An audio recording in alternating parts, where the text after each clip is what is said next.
A dip in temperatures, a drop in donations. January has historically been a difficult time to collect blood. Which is why this is National Blood Donor Month. And there are plenty of reasons to roll up your sleeve. Blood donation is so vitally important to keep this amazing technology working. In fact, one donation can save up to 3 lives. Donor turnout is probably the biggest impact. Every 2 seconds, someone needs blood. We need to make sure when seconds count that that blood product is available for patients in need. Yet, only 3% of the population donates blood on a regular basis. We need you, and it's an hour of your time to help save and change others' lives. Tonight, Fox 43 investigates the winter blood shortage and the dire need for donors right now in central Pennsylvania.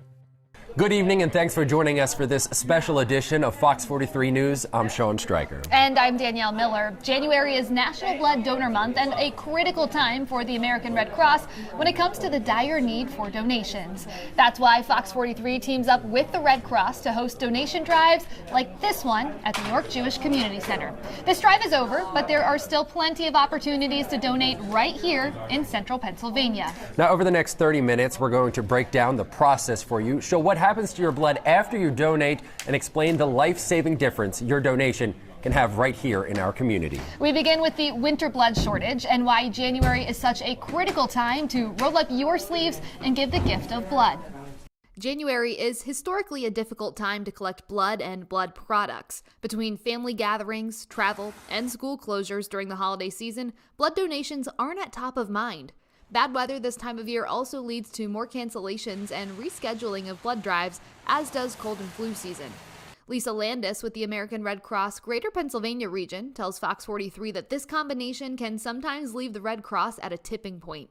This is a bit of a tipping point for us where we may have, we were facing critically low supplies on the shelf. We would be doing a major push and appeal. We don't want to get to that point. And so this is where we're encouraging everyone to come out and donate. This is exactly what happened in January of 2022, when the American Red Cross declared its first ever national blood crisis, resulting from the aforementioned factors plus complications of the COVID-19 pandemic. While the need this January is not as severe, it's something the Red Cross hopes to avoid in the future. We like to start the year out strong. January is a great time to continue that giving spirit. And this is why we need to see blood donors come out if they're feeling healthy and well. The Red Cross collects about 40% of the nation's blood supply. Landis says that while no one plans to be in an accident, it's important that the blood product is available for when those emergencies do happen. Every 2 seconds in the United States, someone's in need of blood. So if you look at patients going to the hospital, it's in fact 1 in every 7 will ultimately require a blood transfusion. That's why blood drives that Fox 43 and the American Red Cross continue to host are crucial to keep blood supply up. They are critically important because we see the repeat donors come out. You can give every 56 days. Landis says it just takes 1 blood donation to save up to 3 lives, something that can be multiplied as more people attend blood drives like the one held here today. After you finish donating blood, your work is done. You could go home, relax, and feel good about helping those in need. Which is what I plan to do after the show. In fact, I just donated here at the York JCC. I'm type O negative, meaning I'm a universal donor, and I try to donate every chance I can. Well, if you've never donated blood, then you probably don't know the process, so let me walk you through it. First, you sign up. You can go to a donation center or a blood drive, which is where we are today. When you get here, you check in, then they take you back. You answer some questions, they run a few tests, now it's time to donate, which is what I'm doing now as I'm talking to you, as these words are coming out of my mouth. Look, it's a painless process, takes about 30 to 45 minutes, but once you're done, the fun begins. It's time for snacks. So that whole process got me thinking, what happens to my blood after I make my donation? Well, as I found out, there's a group of Red Cross employees in Western Pennsylvania that takes it from here. Earlier this week, I headed out to Johnstown, Pennsylvania to see just how they process the blood, which can then be sent to hospitals not just here in Pennsylvania, but around the world. Tucked away in Johnstown, Pennsylvania, a 131,000 square foot facility capable of helping save hundreds of lives a day. I've always found this to be a bit of a hidden industry. Bob Davis is a director of manufacturing with the American Red Cross. His team is responsible for processing donated blood, turning it into life-saving products. To my experience, very few people understand what exactly that entails, what products we're making, and how that really is helping these patients in need. According to the Red Cross, in modern medical treatments, patients may receive a pint of whole blood or just specific components. This is where they separate blood into those components. So what is actually happening here? So this is where our whole blood and hemonetic double red, power red donations are arriving, and staff here are now processing those into their components. So for a whole blood product, these machines behind me are centrifuges. They are refrigerated and they're going to spin the blood, and that's going to allow the red cell to separate from the plasma. Processing platelets is a completely different procedure. Platelets have to be kept at a room temperature, so we must address bacterial concerns. We are going to treat them with a UV light that's going to actively destroy any bacteria in those bags. And being the part of your blood that's responsible for clotting, they must be kept in constant motion. And if we let it just settle in a bag, it's going to clot and clump in that bag. After the blood is processed, it's ready to be shipped, and while this facility primarily serves hospitals in the region, some of the rare blood can be sent around the world. We actually in our region have quite a few rare donors that we've shipped to Hawaii, to Canada, to other countries. From collection to being processed and ready to ship takes about 24 hours. It's important work that Bob and his team are more than happy to do. That life-saving mission that we are all on is, at the end of the day, really what drives us to continue high-quality work that we perform. Danielle, you know what's really neat? You can actually follow your donation with the Red Cross Blood Donor app. So let us show you how it works. Using the QR code right there on your screen, you can download the app right to your phone or mobile device. From there, you can schedule and manage your appointments, fill out the health questions ahead of time with Rapid Pass, keep tabs on your donation history and vitals. And then here's the really cool part. You can actually track your blood journey from the donation to testing all the way to the patient your donation helped. Well, patients like the man you're about to meet. This is a great story. His heart valve burst, and while that could have been it, he credits his miraculous recovery to the level of care, prayer, and blood he received. Fox 43's Gabrielle Mediak introduces us to the former patient who's earned the nickname the Miracle Man. He said, "You were in trouble." He said, "You were as sick and about as close as death as you could be." You'd never know it by looking at him now, but Lanny Winters nearly died this past summer. I felt funny, and I had a little bit of a chest pain, but I just thought it was, just from the heat. And I actually went out and mowed my grass, and I came in and laid on the bed, and my wife was looking for me, and she asked the two granddaughters where I was, and said he's laying on the bed. And said, "Well, that's not right, 8 o'clock at night." His wife, Daveline, who's a former nurse, drove him to the ER in Chambersburg, where they did several tests. And then I heard him, I could hear voices, I heard him talking about a helicopter ride. The following morning, he was airlifted to Wellspan York Hospital. The next thing I remembered was when they woke me up about 8 or 9 days later, and everything had been done. Doctors found a mitral valve had blown apart in his heart. When they put a camera down in there to see what was going on, it was like a garden hose spraying. And it was just spraying fluid all in my body cavity. While he remained sedated, the decision was made to put him on a life support system called extracorporeal membrane oxygenation, also known as ECMO. It was doing what my lungs and kidneys couldn't do to the blood. By putting him on ECMO life support, we were able to put oxygen into his body, take over the function of the heart and lungs long enough for Dr. Burlingame to perform the life-saving surgery to repair his mitral valve. He also received several rounds of blood during that time, and medical experts say that's why donating blood is so vital. Many times patients who are on ECMO need transfusions. They need red blood cells, they need platelets, they need those things to keep the volume to transport the oxygen. Without those blood donations, without those blood products, the machines are only so good. There would be nothing to circulate. Lanny was on the ECMO system for more than 3 days, but his wife never lost hope. I remember her whispering in my ear. I did hear that. She told me where I was, what I had done, and she loved me. And when he finally came to, I felt somebody touch my foot, and I opened my eyes, and it was a guy standing there with suspenders and a dress shirt, and he said, "You know who I am?" And I said, "Not really." I said, "But you might be the guy that saved my life." And he said, "That's correct." He remains thankful to the staff who cared for him and provided those life-saving services. But Lanny firmly believes that something bigger was at play. I could feel laying in that hospital bed, something was healing me, and I really believe it was the power of prayer that was helping me to heal. And he asks anyone who's feeling off to trust their gut and get checked out. Like he said, if I would have came in here and got in bed and went to sleep, I wouldn't have woke up. Gabrielle Mediak, Fox 43 News. Truly a miracle. And as you can see, your donation really can save lives. And while the Red Cross needs people of all blood types to donate, there's a specific need for diverse donors.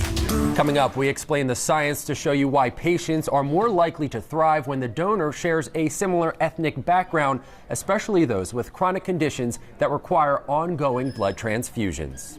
Plus, a special incentive for football fans. The deadline to donate if you'd like a shot at a seat in the stadium for Super Bowl 57 airing right here on Fox 43 February 12th. It's an incredible prize package, but many of the donors we've been talking to today say giving the gift of life is the only reward they need.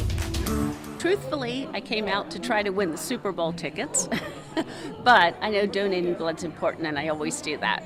My dad always donated blood, and I decided to do that also to kind of continue the tradition. And also, this past year, my husband was diagnosed with lymphoma, so I really know how important blood is for the medical field.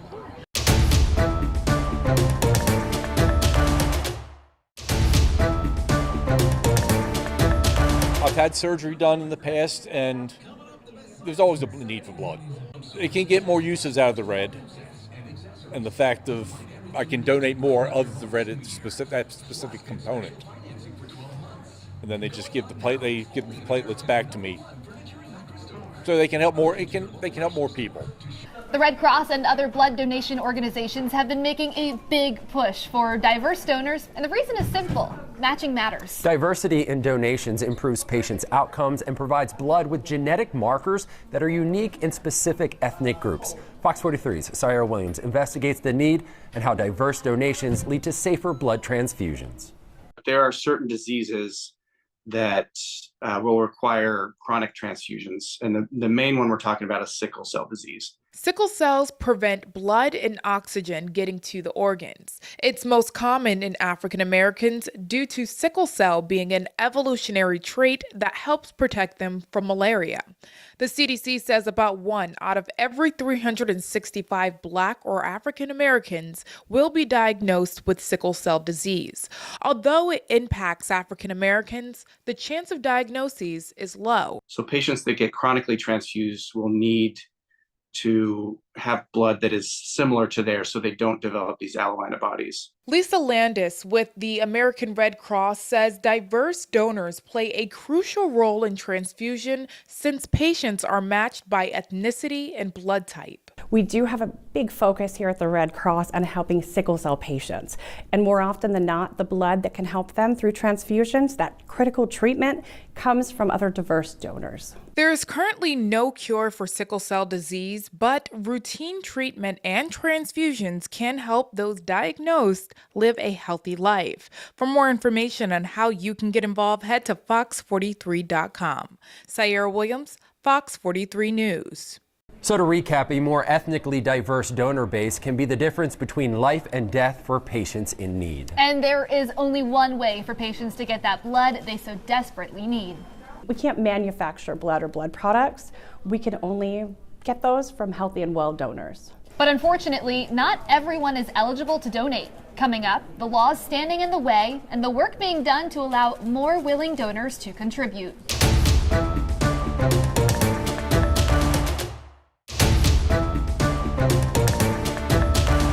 There was something on my phone about JCC, and I belong to the JCC, and I like to donate blood whenever possible. So many people need it, and one day maybe I will.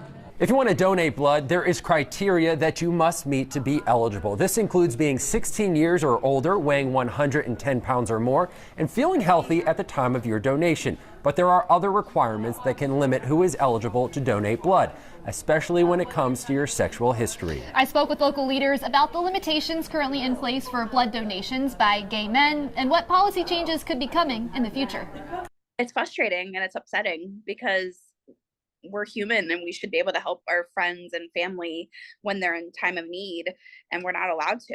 Tiffany Shirley is the president of Lancaster Pride. She says the issue of blood collection organizations not accepting donations from sexually active gay men was amplified by the mass shooting at Pulse nightclub in 2016. When the shooting happened, a lot of people went to go donate blood and they were turned away because of their sexual orientation.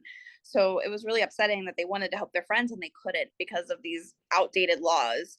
The current FDA guidelines say men who have sex with men cannot donate blood for 3 months following their most recent sexual contact. These are the guidelines organizations, including the American Red Cross, must follow. All of those guidelines come to us and all blood collection organizations through the FDA, and we are required to adhere to those standards. There is work being done to reevaluate the current guidelines. The FDA recently concluded a study called ADVANCE. The study aims to determine if a donor history questionnaire might be more appropriate than the 3-month waiting period, while still reducing the risk of HIV in the blood supply.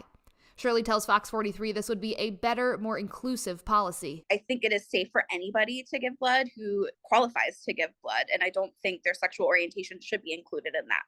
In a statement to Fox 43, the FDA says, although we do not have a specific timeline for when our analysis will be complete, the agency believes the initial data from the study, taken in the context of other data available from blood surveillance in the U.S. and in other countries, will likely support a policy transition to individual risk-based donor screening questions for reducing the risk of HIV transmission. The risk of transmission is already low. According to the Red Cross, the risk of contracting HIV through donated blood is a 1 in 2 million chance. Shirley says Lancaster Pride will continue with their regular HIV and STI testing, but hopes that policies will soon change so that they can do even more to help their neighbors. Yeah, we're trying to be involved. We're trying to protect our community the best we can. One of the other factors that can impact your eligibility to donate is travel outside the U.S. and Canada. Now, this is because there are serious conditions that testing cannot detect, and the Red Cross is counting on you to truthfully self-report your travels. These include malaria, mad cow disease, the Zika virus, and Ebola. And remember, even if you cannot donate, you can still support the Red Cross by volunteering, hosting a blood drive, or making a financial donation. If you want to confirm your eligibility to donate blood before scheduling an appointment, you can call 866-236-3276. Lots of ways to contribute and support the Red Cross during National Blood Donor Month. Yeah, when we come back, a final plea for your support, plus how your donation could win you a trip to the Super Bowl in Arizona next month.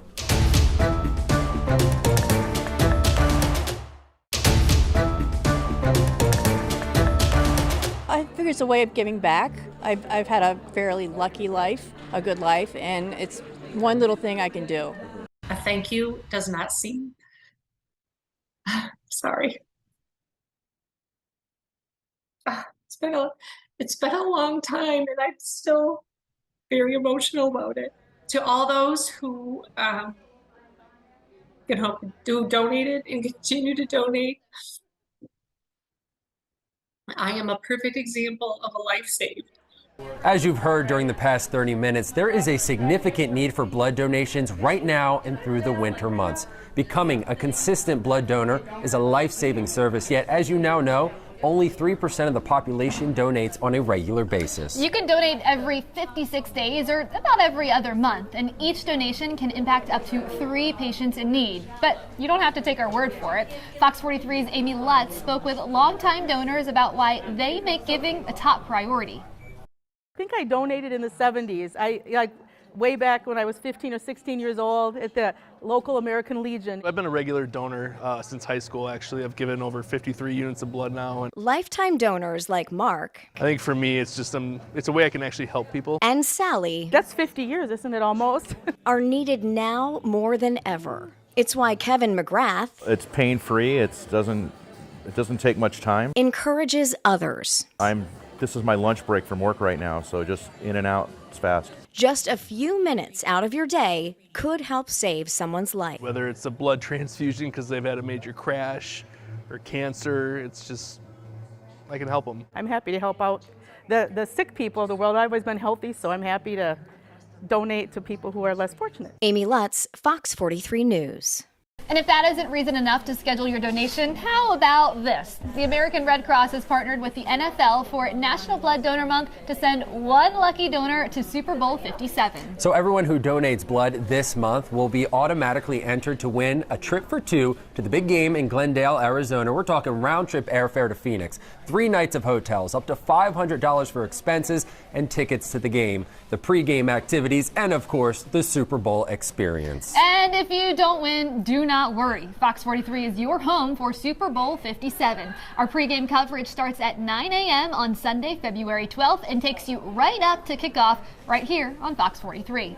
That does it for us. We hope you learn more about why blood donations are so important, not just during National Blood Donor Month, but all year long. And now you'll take away the inspiration you need to become a regular donor. And sticking with our football theme here, Pro Football Hall of Famer Peyton Manning has a special message for you about the importance of donating that we'll leave you with, because at the end of the day, it takes an entire team, an entire community, and an entire country to truly meet the life-saving mission of the organization like the American Red Cross. Sports has always been in my blood from a young age. Football is the ultimate team sport, and I've always relied on my teammates, always counted on having that team around me to help us try to win and try to achieve success.